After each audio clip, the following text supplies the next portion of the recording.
ये तो देख के दोस्ती जो रहा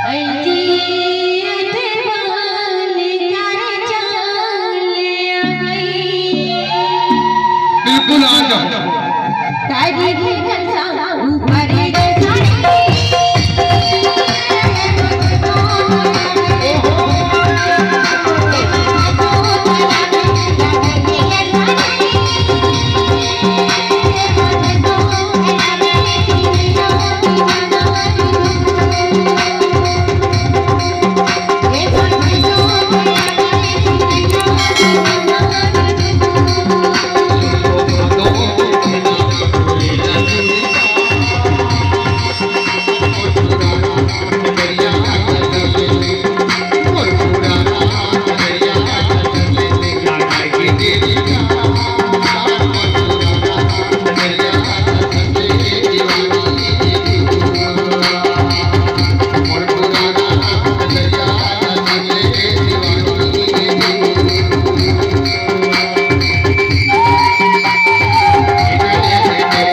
मोला जो घर में जीवन कैसे ना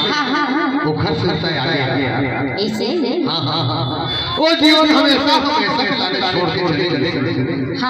वो जीवन जब जाएगा तो डिंडौरी जिला हिला जाएगा ऊपर ऐसे हमार गांव हो के जाएगा तो मैं उन्हें देख तो पूछो कहो ये जाई कहां जा कहे बेटा जहां जा बोला बार-बार यार पूछो मैं कहो एक बात है तय जा घर द्वार छोड़ के माया परिवार छोड़ के